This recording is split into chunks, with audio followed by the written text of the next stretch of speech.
je vais vous parler de la dépression, parce qu'il faut en parler. C'est pas un sujet tabou. Elle n'a pas compris, mais je comprends qu'il n'ait pas compris, mais il ne s'est pas rendu compte de tout un tas de choses. Ça m'est tombé d'un coup. Alors, boum, du jour au lendemain, j'avais mis tout mon budget à jour, puis j'avais du contrôle de gestion. Et du jour au lendemain, je me suis effondrée, mais je continuais à vouloir travailler et tout. Et je faisais même des bêtises, hein. Tout ce que j'avais mis, c'était tout en l'air. Et j'ai souffert. C'est une souffrance, la dépression, hein. Je vous le dis honnêtement, la personne. C'est pas du cinéma. Quand on dit, elle a fait ça, mais elle n'a pas pensé aux autres. Si, moi j'ai fait ça parce que j'étais plus utile. Je ne servais plus à rien. J'étais un poids pour les biens. Et si tu veux, eh ben, puisque tu ne sers plus à rien, tu disparais. C'est idiot. Mais c'est la maladie, tu ne peux rien y faire. C'est une maladie. C'est pas du cinéma. Et j'avais rien dit, hein. Voilà. Absolument pas du tout éveillé l'attention. Mais je m'en fais pas de gloire non plus. Si j'avais pas eu Yann, Alain et tout le corps médical de la famille Ozias derrière, plus au travail vraiment, je m'en suis sortie. Mais je peux vous dire que 90, novembre 90, en mars 93 où j'ai repris le travail. Parce que c'est marrant, j'étais malade et Alain a raison, il disait, allez voir, ils y sont pour rien, t'es fatigué. Il avait raison hein, là-dessus. Ils m'ont envoyé dans un état, mais ça fait rien. Toujours très bien accueilli, toujours. Là-dessus, ça tu pourras plus passer à la télé parce qu'il mérite que je leur rende hommage. Et si tu veux, mais c'est un travail énorme sur toi, avant que tu t'éveilles de ça, tu te sortes de ce gouffre, et bien tu sais que t'en parles.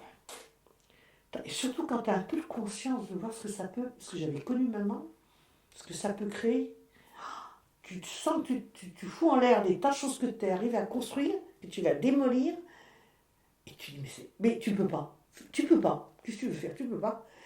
Parce qu'à force de tout, ben, tu es un être humain, tu pètes les plombs. Malgré, et ça a beaucoup surpris dans mon travail. C'est vrai que ça m'a surpris. Ça m'a surpris, mais ça a dû surprendre beaucoup de gens. Je rigole tout le temps, elle fait attention à rien. Rien ne la touche. Et petit à petit, et heureusement, je suis toujours tombée sur des psychiatres. Et je dis bien psychiatre. Alors ça faut appuyer dessus. Quand tu vas voir un psychiatre, c'est un médecin qui a fait des normes d'études, qui a des outils. Et c'est pas, je ne suis pas contre les psychologues, des fois il y en a qui ça suffit. Parce qu'en fait, qu'est-ce que c'est qu'une dépression? Il faut que tu arrives à cracher ce qui ne va pas. Il faut que ça sorte. Il faut que tu craches. Tout ce qui t'a pesé, tu as encaissé. Et là, il faut que ça parte. Et ils ont des outils. Oh, moi, le mien, ça a mis un temps. Et vous savez ce qui a fait que ça a marché? La musique. Pourquoi? Parce qu'il cherchait à savoir quel était mon violon dingue. Parce que je lui disais, mais j'ai aucune raison d'être malade, tout va bien.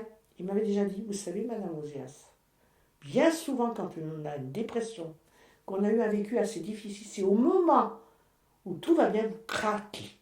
Et il me dit, c'est ce qui vous arrive. Ok? Il faut déjà ça, vous l'acceptiez.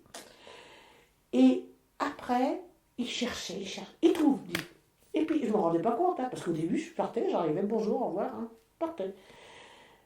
Quand il est arrivé à trouver ça, on a parlé alors, comment j'avais appris la musique, comment j'avais fait, comment je suis, et qu'est-ce que j'aimais comme mot, et vous allez me croire si vous voulez.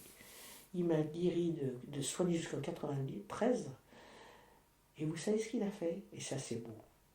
C'est un monsieur qui adorait la musique classique, donc qui avait 2 abonnements, mais à haut niveau. Et quand j'ai été fine malade, il m'a offert 2 abonnements. Un pour mon fils et un pour moi.